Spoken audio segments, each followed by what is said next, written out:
Explainer. How to investigate alleged chemical attacks. Ukraine says it is investigating a claim that a poisonous substance was dropped on the besieged city of Mariupol. The Hague, Netherlands. Ukraine said Tuesday it is investigating a claim that a poisonous substance was dropped on the besieged city of Mariupol. Deputy Defense Minister Hanna Maliar said it was possible that phosphorus munitions, which cause horrendous burns but are not classed as chemical weapons, had been used. Now the question is how to establish the truth amid the fog of war that has descended over a city still under attack from Russian forces. A clear answer is unlikely to emerge anytime soon. The global chemical weapons watchdog said Tuesday it is concerned by the recent unconfirmed report of chemical weapons use in Mariupol, and is closely monitoring the situation in Ukraine.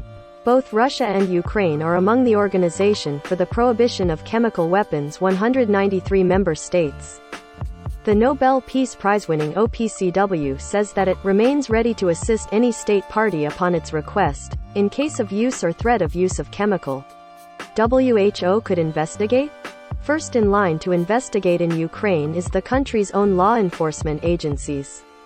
There also are teams from other nations investigating allegations, particularly around the Ukrainian town of Bucha, of war crimes, and the International Criminal Court has launched an investigation in Ukraine. The OPCW has, so far, not announced any investigations in Ukraine, although it says on its website that it is monitoring the status of relevant chemical industrial facilities and any threats of use of toxic chemicals as weapons in the country. Mark Michael Bloom, former head of the OPCW's laboratory and now an independent consultant, said the organization won't send a team to Mariupol any time soon to investigate. We have an active war zone where the OPCW would not send a team in because the security of the team cannot be guaranteed, Bloom told the Associated Press. How are suspected chemical attacks investigated? If a team of experts were able to investigate what was used and by whom, it would seek to build a dossier of evidence based on laboratory tests of samples collected at the scene and from victims. That means taking soil samples and testing them for traces of possible chemical weapons or other munitions. Samples of blood and urine from victims who were exposed to the munition would also be tested. Then investigators would seek to interview witnesses and survivors, to build a picture of what they experienced, and the physicians who treated them. In past investigations, experts have studied gas dispersion models and topographic charts and looked at digital images. The OPCW has experience building such investigations in Syria, where its experts have confirmed the use of chemical weapons on multiple occasions. Damascus denies using chemical weapons. What happened in previous cases of chemical weapons use elsewhere? Hundreds of people were killed in gas poisoning attacks in Syria during the country's civil war.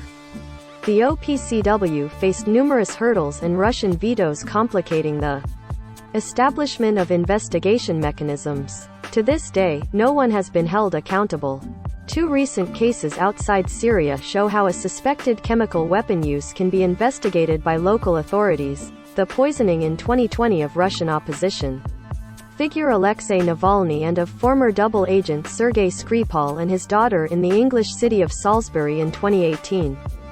In those cases, authorities in Germany, where Navalny went for treatment, and in the United Kingdom in the case of the Skripals, took and tested biological samples and concluded that they were targeted with a Soviet-era nerve agent known as Novichok. In those cases, the OPCW tested the samples and confirmed the findings by national authorities. Russia denied involvement in both attacks. If phosphorus was used in Mariupol, is it illegal?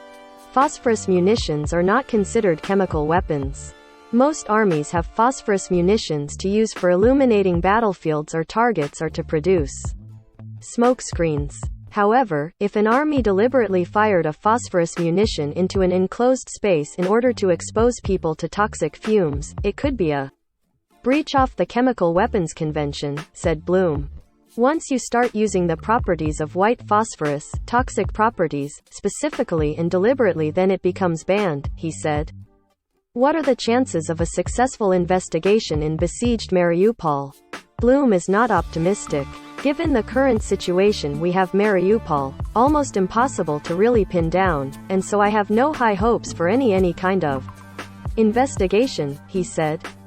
Follow the app's coverage of the war at https://apnews.com/hub/Russia-Ukraine.